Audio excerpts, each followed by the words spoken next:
اهلا بكم في حلقه جديده من برنامجكم الغير مفضل البودكاست الجامعي.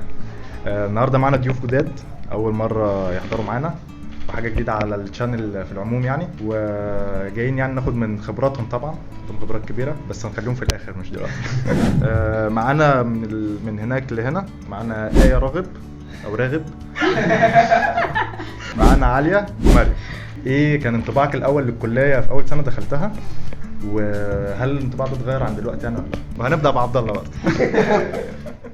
بصوا، اول سنه في الجامعه دايما بتبقى انت داخل من ثانويه عامه داخل للجامعه، فمفكرها بقى اللي هو المكان المثالي اللي هتعيش فيه الحياه المثاليه بقى، والخروجات والحفلات والمش عارف ايه عندي حفله يوم الخميس في البيت، تعالى ومش عارف الجو اللي كنا بنشوف الافلام ده، وشله طارق كابو بقى فاهم، وده تخش من مدرج متاخر اسمك ايه، عبد الله سامي عبد الله فاهم. والله فاهم، انت براسم في دماغك سيناريو كده فاهم، وهتخبط في واحده الكتب تقع منها وتنزل تجيبها، فكل ده ما بيحصلش طبعا. ايه لا بلاش. لا بلاش. لا بلاش والله. هو دخلت اصلا لقيت كانت اول سنه ليا في صيدله، دخلت لقيت الفصل بتاعي كله في طنطا قاعد جنبي حرفيا، المدرج كله والله كان معايا 5 6 من الفصل، فانا قاعد ما حسيتش باي اختلاف عادي، وحوارات بقى وبتاع. فتجربتي يعني اللي هو انت لو داخل اولى جامعه فانت عادي يعني زي المدرسه، بس الناس اللي هتصاحبهم في سنه اولى مش هتكمل معاهم، هتتخانق معاهم. اول واحد هتصاحبه ابعد عنه، اول واحد يعني اول واحد تشوف كده لما تخش الجامعه ده ما سلم عليك يا عم، ده بيحبك لحد دلوقتي. لا بيسأل والله. عليك على طول. سلم عليهم. سلم عليهم مش والله ما تكلموش وخلي دايما بالك ان هو يعني صحاب الجامعه دايما في الاول ما تتعشمش بزياده، اللي هو يعني خلي دايما في فرق. انت دي ناس لسه عارفها بالك اول سنه، حتى لو كانوا انت اول سنه فدي ناس انت لسه عارفها مش كتير يعني. واهتم بدرجاتك في اول سنه بصراحه، لانها بتفرق معاك. التقدير اللي بيجيبه في اولى هو اللي هيكمل بيه طول السنين كلها. جبت امتياز في اولى هتكمل امتياز، جبت بيه هتكمل بيه، جبت سي هتكمل سي. الا بقى القصص اللي بنسمعها بقى، واحد كان التراكم بتاعه 60% وشد حلو جاب 99، طبعا ده خيال علمي ما بيحصلش. ف انا حاسس ان انا وسعت قوي. كفايه كده. انا دخلت الجامعه كان في دماغي توقعات، من غير حتى ما اقول التوقعات دي هي ايه. انا شايف انك مفروض لما تخش الجامعه او اي مكان جديد عموما، اي تجربه جديده ما تخش بتوقعات. يعني ما فيش حاجه اسمها انا اتوقع حاجه قبل ما اخد التجربه. انت لسه ما دخلتش الجامعه، لسه ما قضيتش ولا يوم في الجامعه، انت في الاجازه اللي ما بين الثانوي والجامعه. ما تقولش انا عايز ابقى الشخصيه بتاعه الجامعه اللي انا زي ما عبد الله مثلا بيقول هروح الحفلات وما اعرفش ايه ومش عارف ايه. ما تحطش نفسك الشخصيه دي، انت لسه ما جربتش، ما تعرفش حتى الجامعه تبقى عامله ازاي. ما تحطش حتى في شخصيتك اللي انا هبقى الشخص اللي بيذاكر، او انا هبقى مش هتاثر مش عارف بالحفلات وما اعرفش ايه.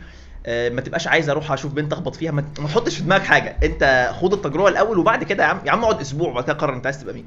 لكن بلاش تحط في دماغك حاجه، لانها بنسبه 99% مش هتحصل. ولو انت مثلا كنت داخل وعايز تبقى الشخص اللي بيذاكر اللي بينجح ما اعرفش ايه، مش هتعرف.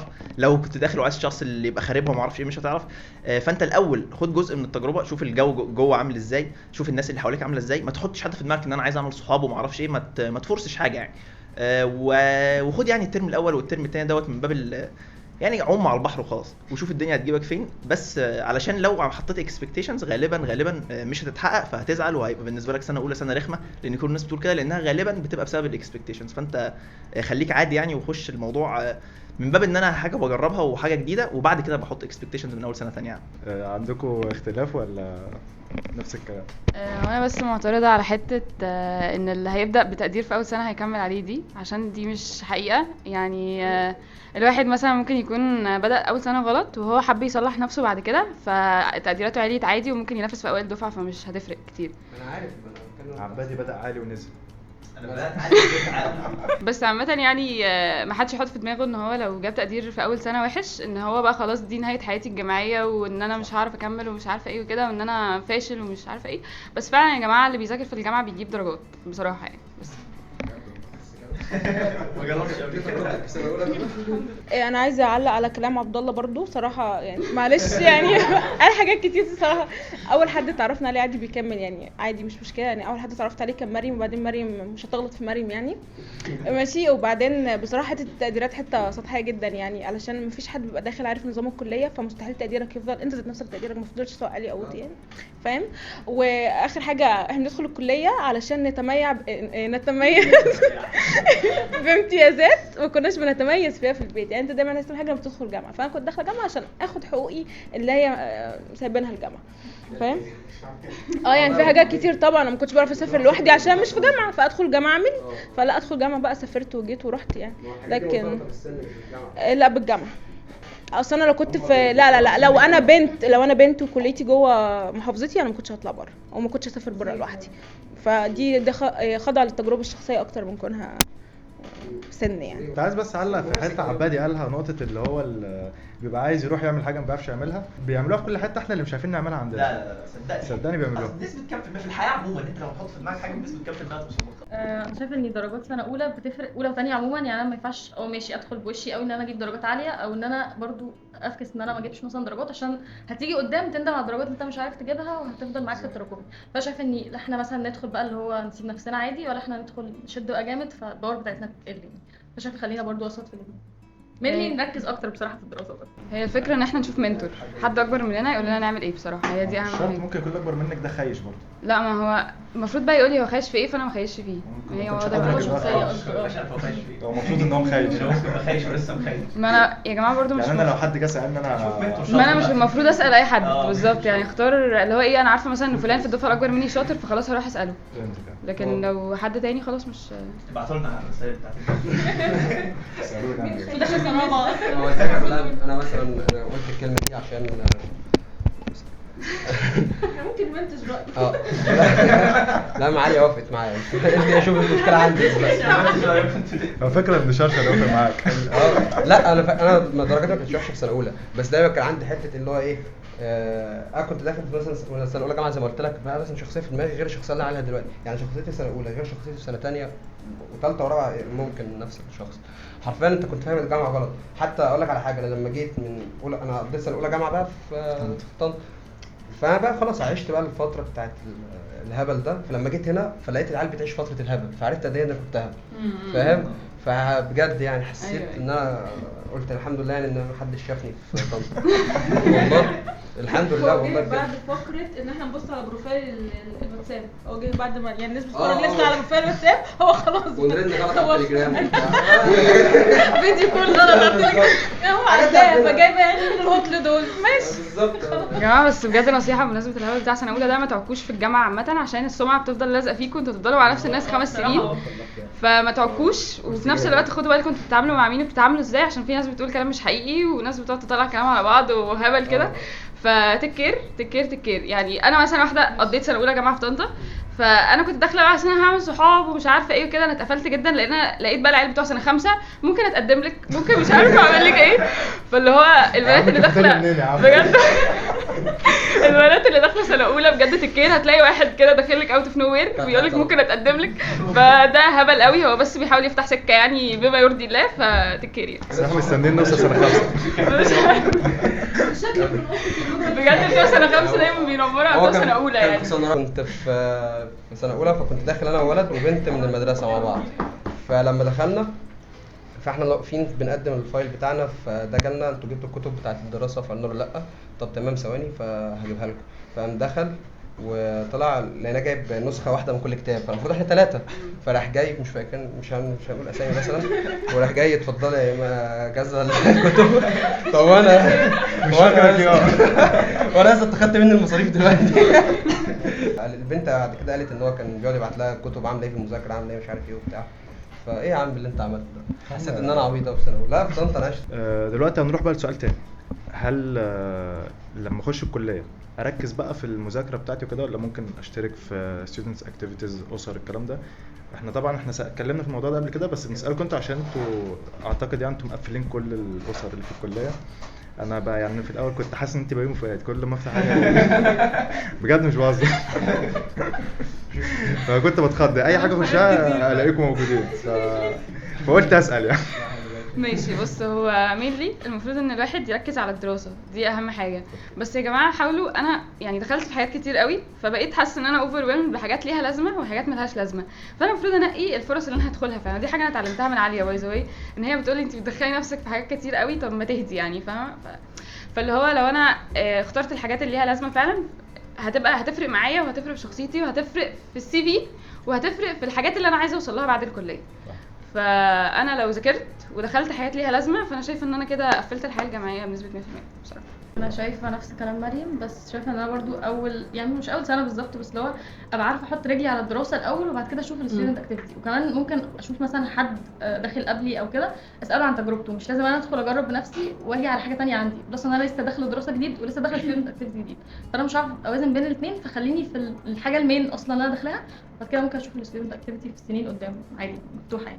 انا شايفه كمان انت يعني تدي نفسك مهله تفهمي نفسك انت عايزه ايه الاول، عشان انت ممكن تلاقي فرصه كويسه بس هي مش انت، يعني مش لاقي نفسك فيها، مش هتدي فيها، وفي نفس الوقت فهو انت تفهمي نفسك الاول او تفهم نفسك ان جنرال، بعدين تحددي انت عايز تبقى ايه وخليك بقى في اللي انت عايز تبقى. انا متفق بصراحه، يعني انا شايف ان انت صح، ما تبقاش شخص احادي الابعاد، يعني ما تبقاش انت بدرس بس او انا في شخص في ستودنت اكتيفيتيز بس، يعني بلاش تخش على الاكونت مثلا بتاع الفيس بتاعك الاقيك كاتب هو اكونت بيتمحور حوالين ان انت بتدرس وبتذاكر وفي كليه الطب وكل الميمز اللي بتنزلها عن كليه الطب، وما يخشش برضه الاقي 30000 حاجه تحت بعض، مش عارف هيد كوردينيتور اوف ما اعرفش بي بي اتش اتش مش عارف عندي مشاكل يعني في الموضوع ده. خليك يا اخي ايه المشكله ان هم بيقولوا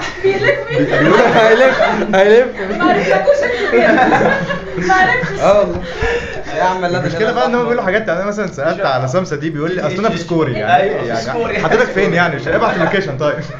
لا وخلي بالك في ناس اللي هو بس تخش والله زي لا وسريع يعمل في الهلال الاحمر والله يعمل في الهلال الاحمر هيد كورتيريتور مش عارف كذا جمعيه رساله قدمت ولا بتحب تستفسر تقول له ايه سكوبي دي فين، يقول لك يا عم دي اللي متفرعه من سكوبي يا راجل يا راجل ده بتاعت سمسه. لا فاهم والله ممكن في بروفايل واحد انا عارفه في الهلال الاحمر ورساله ومش عارف رئيس واحد في الكليه بدون ذكر اسمه، هو اصغر مننا، بيقعد يعني انا شفته مره كان منزل ستوري بيحكي بقى ان انا لما كنت في الاستقبال يا اسطى انا يعني انا اكبر منك بسنتين، كان معاك في المدرسه، انا اكبر منك بسنتين وما اعرفش المستشفى منين. حاسه اني عرفته عامه بدون ذكر اسماء. المهم ما تبقاش شخص واحد، يعني انت ذاكر وجرب ستودنت اكتيفيتيز عادي وانزل وشوف وخش كورس واشتغل يا عم في رساله اعمل، بس ما تبقاش دي شخصيتك، يعني بلاش تبقى فعلا موجود في كل حته في الكليه في كل حاجه في كل حته اي مؤتمر اي حاجه تبقى موجود، لان انت اكيد وراك مذاكره، بلاش برضو تفوت كل حاجه لان انت اكيد مش وراك غير مذاكره. حاول توازن ما بين الاثنين، بلاش تبقى الشخص اللي هو ايه شخص بياخد حاجه ويفضل دايس فيها وما يجربش اي حاجه ثانيه بس يعني. بلاش تروح البدله اول سنه ببدله ببليزر بلاش تروح صح اول برزنتيشن ببدله. اصلا كلام عمر صح، وكمان بكره الناس اللي بتشير ميمز بس عن طب. اولا كرنج جدا، ده ما يلطش، ما حد بيضحك عليه اصلا، محدش فاهم غيرنا. يا جماعه لا مش بدها تكتب دكتور قبل اسمها، انا عندي مشاكل معاه، انا عندي مشاكل معاه، واللي كاتبين ميديكال ستودنت في البروفايل في فئه شفتها الحمد لله. اتوقع كلكم كنتوا حاطينها. لا مش حاطه، لا انا ما كتبتهاش، انا حطيتهاش ولا مرة. لا عشان انا بجدج عليها من قبل ما ادخل الكليه اصلا. الدكتور والدكتور لا في فئه كبيره مين قوي، حضرتك؟ وفي فئه كبيره قوي بتطلع الميمز عن الطب والجواز، دي اكتر فئتين بكرههم. خلاص يا جدعان اقفلوا بكابورت ده مالكم بجد، لا اكتر اتنين بجد فريندو خلاص. بتحس ان البلوك قليل، ممكن تجيب فيروسات وترش شوف الاكونت كده تبخ فيروسات بجد مش قادره. فلا نفسي الناس دي تختفي مننا، ونشير عادي عن مثلا اي حاجه مثلا، يعني ما نشير عن عادل شكل، ما حدش بيسمع عادل شكل مثلا ده حبيبي والله مثلا، فليه ليه محتوى ما يبقاش عادل شكل مثلا بدل ما مثلا فاهم، وليه الريبوستات بتاعتنا على تيك توك تبقى منشير عادي. باش نيجي حته الريبوستات. خلاص ماشي. اصلا يعني الشخصيات المستفزه كتير اكتر من كون ان هو حياته كلها شغال في اي حاجه، لا هو ممكن يكون شغال في اي حاجه، دي حاجه مستفزه. بنتكلم عن الجواز دي لا، طب لا شوف الشخص عايز تحدفه. انا عايزه اقول حاجه، انا كنت شايفه العينه دي اصلا من قبل ما ادخل الكليه، لما انا كنت بقى مترجته ان انا هدخل طب وبتاع، بس كنت حاطه بقى هدف لنفسي ان انا لما ادخل مش هبقى شبه العيال الممله دي، ولازم هعمل حاجه ومش تبقى حياتي بس مذاكره. انا فعلا كنت محدده شخصيتي من قبل ما ادخل الجامعه، وحاسه ان انا برضو ستيل مش واصله لكل اللي انا عايزاه، بس حته ان احنا يعني في طب فخلاص كل حياتنا مذاكره، دي مش حاجه حلوه خالص. انا عموما لما بقابل حد جديد مش بحب اقول له ان انا في الطب عامه. يعني عرفني بعد كده اقول لك ان لك انا في اصلا اول ما تقول له انا في طب. انا فاكره هيعاملني بطريقه مش انا يعني. مره قاعده فكل اللي فيها كانوا بيزنس وحياته كده، فقعدوا يتكلموا يعني، فجم سالوني انت في ايه بقى وكده، قلت لهم طب والله العظيم وشهم اتغير. يعني حسيت فجاه ان انا كليه تحت مش كليه طب والله. واحد ظهري وجعني لا بيبصوا بنظره اللي هو مش شبه بقى انت ايه اللي معاك معانا، حتى طريقه كلامهم بقى فاهم. فلا مش حلو بس هو بصراحة. فاكر الاستيريوتايب بتاع طلب الطب عامه مش لطيف، ولما تلاقي بقى حد مش كده تستغرب قوي يعني. لا بس في ناس بتكسر القاعده دي كتير. في كتير، بس مؤخرا كمان. قبل كده بقى كان اللي هو بقى بتوع طب اللي لابس نضاره قد كده واللي لا يا نضارات حاجه عاديه، بس قصدي بناتهم كلهم بصوا عليك. ايه طيب لا انا عامل تدريجه من بتاع الطب. قصدي النضارات اللي هي التخينه قوي اللي بيقولوا عليها كعب كوبايه دي.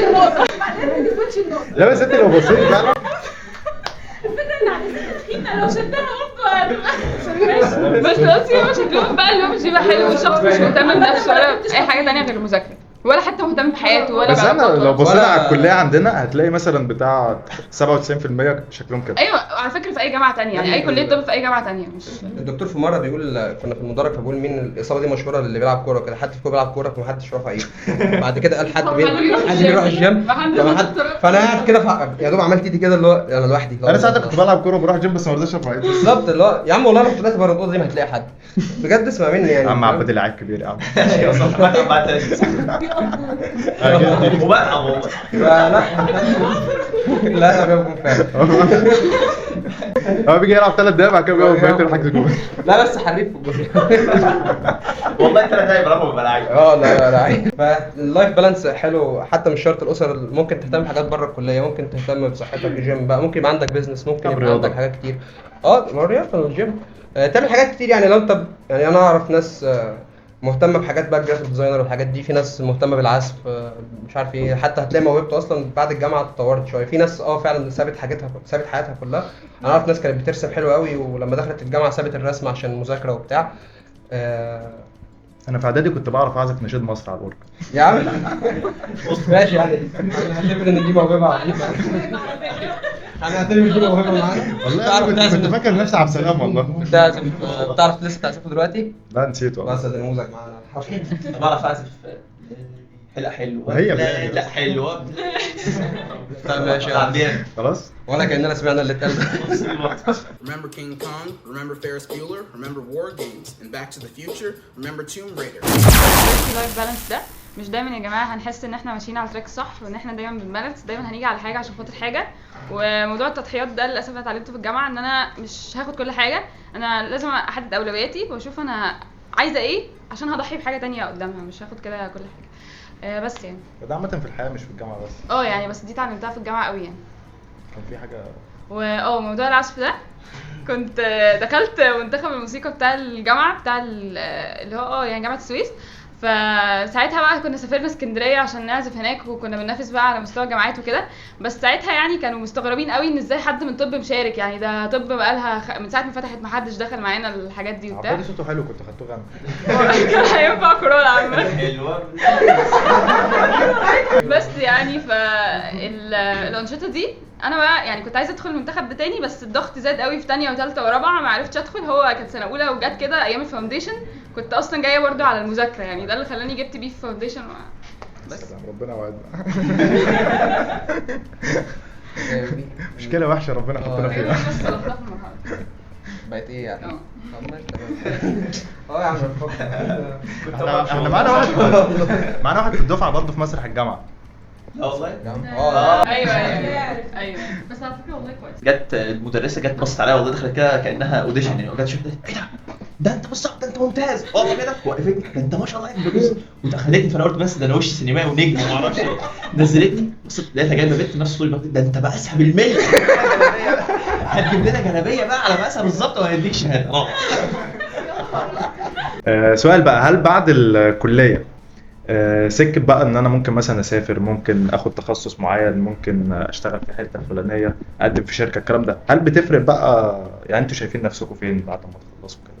طبعا بتختلف من الولد للبنت يعني. هي بتختلف بصراحة، عشان البنت غالبا أهلها يعني في الأغلب الأهالي المصريين هيقولوا لها اتجوزي وسافري، ما تسافريش لوحدك، تمام؟ بس في أهالي لا اتجوزي وسافري، يعني شوفي حد نفس دماغك وسافروا عادي. بس الفكرة ان في اهالي عادي بتسبورت البنت، وان هو مش شرط ان انت تتجوزي وبتاع، احنا لو انت عايزة تسافري او كده احنا هنسبورتك واعملي اللي انت عايزاه. بس انا وجهة نظري كمريم يعني ان انا شايفه ان انا موقفش حياتي على حاجة مش مضمونة زي الجواز، في حتة السفر ان انا اوقف مستقبلي كذا سنة بس. ان انا اعمل يعني ان انا اعمل اللي انا عايزاه. لو انا عايزه اسافر ما استناش ان انا اتجوز عشان اسافر مثلا. طب ما انت ممكن لو سافرت ما تتجوزيش اصلا. طيب ماشي، ايه المشكله؟ طب عادي. ايه المانع أولوياتك. ايه المانع اللي هم مثلا ممكن يمنعوك عنه عشان تسافري الا لو اتجوزتي؟ يعني مش فاهمه السؤال. يعني مثلا تقول لك مش هتسافري الا لو اتجوزتي، طب لو ما اتجوزتيش في مانع، في حاجه منعك انك تسافري مثلا؟ لا، ما انا بقول لك في بتتكلم حاله شخصيه ولا ايوه دي ممكن حاله أهلها شخصيه، بس انا يرفضوا بقول لك يعني. اغلب الناس اللي انا قابلتها بتقول لك لا البنت تتجوز وتسافر. ما تمام؟ تسافرش لوحدها. ما نامنش عليها لوحدها في بلد انا غريبه متفق في الحته دي. تمام. بس في اهالي بتبقى عادي لو انت خلاص مفيش حد، يعني مش هنوقف حاجه عشان حاجه، فاهمني؟ يعني مفيش جواز هي دلوقتي. بتفرق في اولويات بس. ما هي لا هي مش اولويات خالص. بس قصدي ان انا يا جماعه مثلا انا دلوقتي خلصت اهو في امتياز، ودلوقتي مثلا هحضر المعادله وهسافر. انا مثلا مش مخطوبه ومفيش احتمال خطوبه في حياتي دلوقتي، هل انا المفروض ان انا اوقف ستيب مهمه في حياتي عشان حاجه تانية مش مضمون انها تحصل؟ مش منطقي. بس بالظبط. لو قدامك الخيارين هي دي بقى اللي بس طب المانع بتاع الاهل نفسه، طب عايزين نتكلم في الحته دي شويه. انت مثلا لو انت كمريم مثلا ماشي ممكن يكون اهلك بيسبورتوا ان انت تسافري وكده، ممكن البنات التانية ليه مثلا الاهل رافضين انها تسافر لوحدها مثلا؟ ايه المبدا؟ اهالي لا بيخاف عليها بالظبط. السويس ومغتربين يعني انا لا بيخافوا عليها جدا كده يعني قليل قوي اللي قليل قوي يعني بالظبط. اصلا ممكن البنت مش حاجة يعني general. بيعرضك لريسكس كتير اصلا. يعني وانت ولد يوم ما البنت هتعمل ايه؟ تقعد تعيط مش هنخلص يعني. بالظبط. فهو الموضوع بيختلف على حسب الاهل بصراحه، على حسب برضو هي عايزه ايه وهتوصل لاهلها يعني مع اهلها لايه، وبرضو لو في حد في حياتها او لا. يا جماعه احنا ممكن نختار حل يكون متماشي مع نفس الحاجه اللي احنا عايزين نعملها، لا نوقف دي ولا نوقف دي. بس لو هو يعني مش أنا شايفة موجود كده بقى. برضو لا ما انا مش بصراحة. موجود خلاص، ما نمشي حياتك لغايه ما تلاقي شخص. ما لو موجود سهله خلاص مش هنقعد نتكلم في الموضوع ده اصلا يعني. وهي كمان اولويات شخصيه. يعني انت ممكن يبقى اهلك سبورت يو بس انت مش عايزه، انت عايزه تتجوزي الاول. فلنفترض قعدت في مصر مثلا، مم. نقطة بقى ما فيش مثلا نقطة السفر دي. الشغل مش عارفه بصراحه يعني يعني الشغل الفرق يعني بين الولد، انا بص بحس قولي اي حاجة. بحس والله العظيم هو بنتكلم. يعني مثلا تسأليني اي حاجة دي من دماغك ليه؟ انا بحس اني مثلا تخصصات زي الجراحه بحس اني لا بيجوا على البنت فيه، حتى لو بنت شاطره بس هم يقول لك لا انا عايزه اجرح مثلا ولد، او بيثقوا اكتر فيه. فانا حاسه ان في تخصصات بيخلوا الولاد فيها يعني جراحة وعظام مثلا شويه، مع ان ممكن يكون في بنات شاطره بس هم اصلا مش بيدوا الفرصه. فدي بتحطك في كاتيجوري ان انت حتى لو عايز دي انت لازم تفكر انت هتشتغل بعدها ولا لا، او مثلا هيبقى ليك فرص حتى تسافر او حاجه بالتخصص ده، او اسمها ايه هيحتاجوك فيه اصلا ولا لا، اصل فاهم؟ هي اكيد ليها نقطة يعني ان هم ممكن موضوع الجراحة اقول ده تعليق للبنات. بسيط خالص والله. يا جماعه هم برضو بيتكلموا على النساء كمان انها البنات بس الولاد بس. في ناس بتحب دكاتره بنات بس، لا انا شايفه يا جماعه اني برضو اكتر بيقولوا لك الدكاتره الولاد اشطر. لا ايوه نساء اطفال كل حاجه. مش هتعرف دكتوره بنت من الاخر. انت دكتوره ليه ما كده؟ اعرفش والله. انا اختي دكتوره اسنان والله عمري ما خليتها تعمل لي حاجه. انا بروح لدكتور بره عادي. ودي ما هي خلاص بقى مش معانا دلوقتي. بس بجد انا عمري ما اطمنت يعني خلاص لو انا قدامي اميره ولا الدكتور بتاعها اروح الدكتور بتاعه اميره. بس اقول لك هي ممكن عشان ولا الدكتوره بتاعتك الدكتوره والله ايه؟ لا اميره بقى عشان لو برضه عضنا بس مصره بقى انا قلت اديني صباعها. اميره اصل لك ليه اميره هيبقى لها ميزه. انا لو عضيت صباعها مش عادي اميره. وانت ليه تحط صباعها اصلا؟ مش عارفه حاسه ان ممكن اتعصب عليها اميره. لكن لا يا جماعه لا لو قدامي دكتور اختار دكتور بصراحه. ولو دكتور عظام وانا دكتوره عظام اروح لدكتور عظام مع اني دكتوره عادي وهتفهم الباقي. بس بحس ان في تخصصات خلقت يعني مش خلقت بس ارتاح فيها البنت اكتر. يعني الناس هروح لست. انا شايفه ان الناس هروح انا لست. شايفه ان الذكاء انك تختاري حاجه هتمشي فيها او ماشيه مع المجتمع عموما. بالظبط ممكن في حاجات كتير ممكن تختاريها وتبقى ماشيه مع المجتمع، مش لازم بقى تروحي للجزء الثاني اللي هو انت عارفه انك مش هتشتغلي فيه عشان انت عايزه حاجه بتحبيها وحاجه تشتغلي فيها اصلا. ايوه هي في فكرة اصلا انا خدت بالي منها ان في ناس بعد ما بتخش الكلية مش هي في الاغلب في البنات بس في ولاد برضه بيكتشف اصلا ان هو عنده فوبيا من الدم مثلا. يعني انا اعرف حد دخل امتياز دخل حالة جاية من حادثة وقع جنبها. يا جماعه انتوا لو بتتعرضوا لحاجه كتير بتتولريت في الحاجه. يعني انا كشخص انا الشخص ده تمام مبدئيا يعني لا بجد حاسه ان انا كنت ايام النساء مثلا اول عمليتين كنت بفنت منهم وبتاع وتعبت بعد كده عشان بقيت ادخل في نفس الترم كتير فبقيت خلاص اتعودت وبقيت اتولريت. فانت بتشتغل في حاجه هتبقى كويس فيها قدام، مش لازم من اول مره. ممكن في ناس عندها فوبيا لا. بس لا انا يعني الفوبيا الدم ده خلاص بقى بعيده. بس لو حته ان انت تتعب من حاجه لا بتولريتها. حته ان انا كبيشنت المفروض ابص للدكتور على حسب الجندر بتاعه، دي حاجه غلط جدا. ايوه بالظبط. يعني انا بقى نفسي اقول كده بس فانا دلوقتي هروح لدكتور مثلا فلان الفلاني عشان عارفه ان هو شاطر مش ان هو راجل او ست بقى يعني. انا مره حد قال لي ما كنا في ثانويه عامه وكان في مدرسه طالعه جديده، والراي ده والله لازق في دماغي من ساعتها. فقلت له انا عايز اروح عندها، قال لي ولا اروح عند مدرس تاني كان بقى مشهور ومجاميع كتير وبتاع، يعني انا كان قدامي ده برايفت ودي برايفت. بقول له بس في ناس بتشكر في دي لسه طالعه جديده يعني. قال لي ما تحطش مستقبلك في ايد واحده ست كده. راجل محترم. ما انا من ساعتها بقى راجل محترم والله انا اتفق. بجد ده دليل على ان انا ماليش دعوه بشيء انت قلت هو والله قال لي الكلمه دي من هنا وفعلا سمعت كلام رحت عند المدرس الثاني وكان قرار ما ندمتش عليه يعني. بس لو عممت الموضوع ده في حياتي كلها ماشي انت ما جربتش الثانيه بالظبط. ما تحكمش على حاجه انت جربت ماشي، حتى لو جربت الثانيه ممكن ده كان طلع احسن. بس دي انا قصدي القاعده دي انا ده رايي سمعته فعلا وسمعته اكتر لما دخلت الكليه بقى، اللي هو يعني مثلا انت حاله لايف ثريتنينج دلوقتي مثلا، والله بجد لو في بنت قربت بيقولوا لها بعيد. لو انا شفتها بعيني، شفتها في دكتوره مش شغاله طوارئ اصلا، هبقى متعوده على الحاجات دي وبشوفها كتير. ف كمان تزاميس وبرضه مش كل الولاد هيكون عندهم الايموشن ريزيلينس اللي هي الكافيه ان هو يقف قدام الحاله يمانج، فاهماني يعني. لا انا قصدي ان هو ممكن اصلا برضه يقع زيها عادي، مش عشان هو ولد هيكون بقى قلبه جامد وكده. بغض النظر ممكن يبقى مش شاطر، ممكن يبقى مش شاطر وما يعرفش يمانج الحاله اصلا. يا جماعه والله الموضوع ماشي، بس لو موضوع ان احنا نحط الجندر ده في اي حاجه. ما انا عارف هي غلط، بس في حاجات تنطبق مثلا على محتاجه جهد بدني اكبر، محتاجه مش السي بي ار بقى والجو اللي هو محتاج بالظبط. هل البنات فعلا مش تنفع فينا بقى؟ لا مش هتنفع. هو ايه ممكن تبقى بتشيل حديد قلب حديد لا مش هشحن. انا مثلا شايف ان دكاتره النساء دي صعبه جدا للولاد، مش عشان الشغل، هي عشان بس يعني انا مثلا انا لو دخلت نساء مستحيل انا ممكن مثلا اقتل لي 2 كل يوم والله. لا التعامل فعلا انا انت بتتعامل مع الست في اسوأ حالاتها حرفيا. بحسهم مش وجاي اوفر بقى يعني خلاص يعني ممكن اقوم اضربه. الستات بتبقى اطفال برضو كذلك، انا ماليش حمل على الاطفال، ممكن اقعد العب مع عيله وبتاع كده، لكن لو جالي بقى يعيط وامه تقعد تقول لي بالراحه على الواد ومش عارف الكلام ده، انا هضربه هو. انا عندي راي حته اللي هو انت لو بصيت على الجندر مثلا اللي هو هتقيمه ماشي، مش هقيم عليه، بس يعني نكون واقعيين شويه ان هو لا بيفرق، يعني بيفرق اللي هو خلينا نكون واقعيين يعني. هل مثلا السكيلز مش الشطاره لا وفي زي ما تقول ايه في المقاومات نفسها، يعني في بنات هي يعني حتى لو شاطره مش هتنفع هنا، انت فاهماني؟ هي ممكن تكون شاطره سايبه بقى كل حاجه ومسستمه حياتها انها خلاص انا بحب التخصص ده جدا، بتحب طوارئ مثلا وخلاص انا هكرس حياتي بالتخصص ده. لازم تفهم، هي لازم تفهم انها تستخدم حاجات كتير قوي. ما هي لو عايزه كده خلاص بقى. انا عايزه اقول حاجه هي يعني ماشي، بس هي عامله زي بيجي ياسمين اللي قالت لك انا هروح انت الجيم. فاهمني؟ يعني مثلا الطوارئ ده مثلا يا جدعان او اي حد تاني ممكن يقعد في المستشفى اسبوع فعلا ما يروحش. لو انتوا بتتكلموا النواب يعني، هل كبنت دي حياه حلوه ليها؟ لا طبعا. انا شايف ان ماشي المجتمع فعلا في مصر وفي الشرق الاوسط عموما هو البنت غالبا فرصها اقل من الولد لما تتخرج. فانت كشغلانتك انت كفرد بقى ايه من وجهه نظري انك يعني تعترفي ان دي للاسف ديس ادفانتج موجوده في المجتمع. هل انت بقى مستعده تواجهي الديس ادفانتج ديت وتحاولي تغيري من نفسك؟ يعني هل لو انت قدامك تخصص عظام هل انت مستعده انك تضحي شويه بنفسك وانت عارفه انك مش تبقى اشطر دكتوره في تخصص عظام؟ الناس مش هتجيلك بنفس الريت اللي هيجوا بيه الولد حتى لو هو بنفس شطارتك، علشان اللي بعدك تبقى احسن، علشان اللي بعدك تبقى احسن. لازم واحد يبدا بنفسه، لازم بنت تيجي تضحي وتقول انا هقف قدام المجتمع في نقطه العظام ديت وهخش العظام. والله بتكلم بجد، وتخش هي عظام علشان اللي بعدها تبقى احسن ونبدا نورماليز الموضوع. لكن انا شايف ان تفكير ان انا مش هصطدم بالمجتمع علشان خلاص بقى انت مثلا تخصص عظام او تخصص طارئ مش مناسب للبنت فانا مش هخش ونفضل دايما سالبين. انا شايف لازم واحد يجي على نفسه وتقول انا هخش طارئ خش انت على نفسك انت.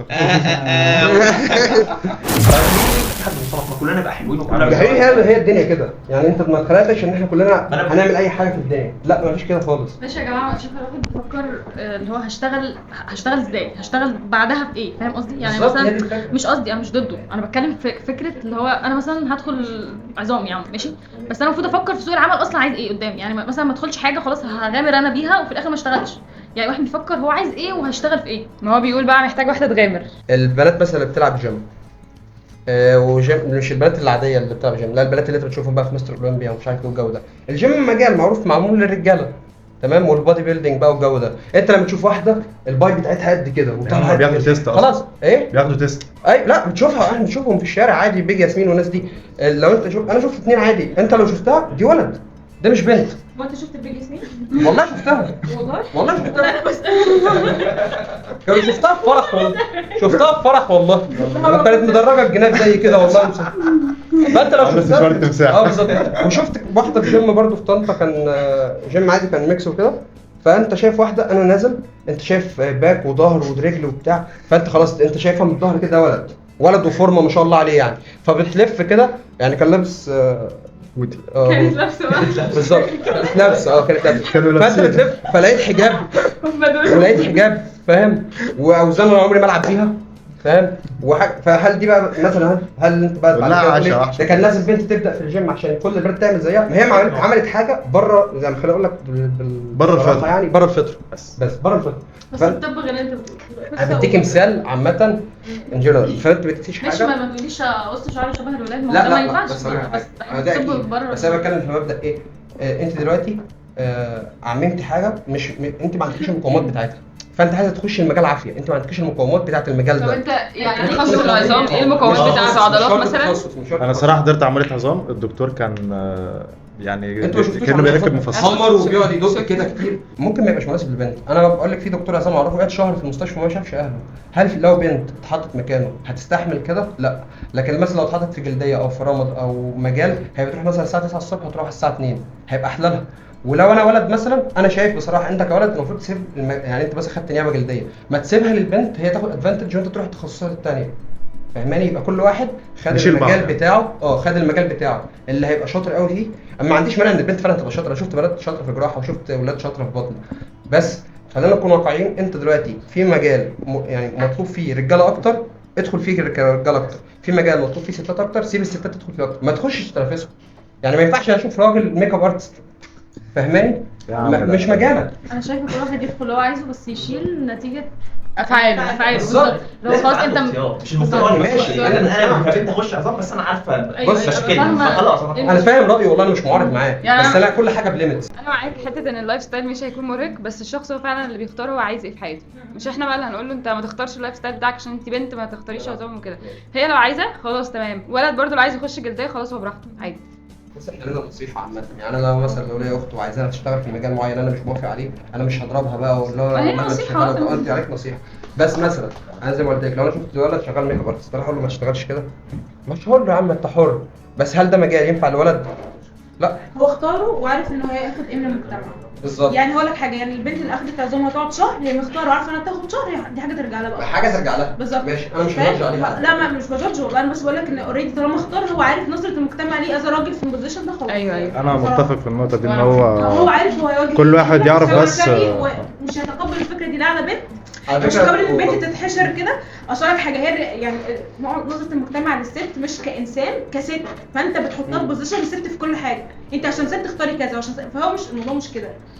بس هي لو اختارت حاجه هي هتتقبل رد الفعل. يعني لو هي بتلعب جيم، هي اختارت وعرفت ان في واحد زيك هياخد في لا مش واحد زيك. ما انا فاهمه، بس انا بقول لك هي اختارت ان هي ملخص الموضوع فعلا كل واحد يختار زي ما هو عايز، بس يتحمل عواقب افعاله يعني، وكل الناس عارفه يعني، النت عرف كل الناس كل حاجه. فنحب نختم الحلقه ونشكر الضيوف الجداد. سقف يا جدعان. تحت الدرس ونشكرنا احنا بقى وما يسقفونا بقى. سلام بس.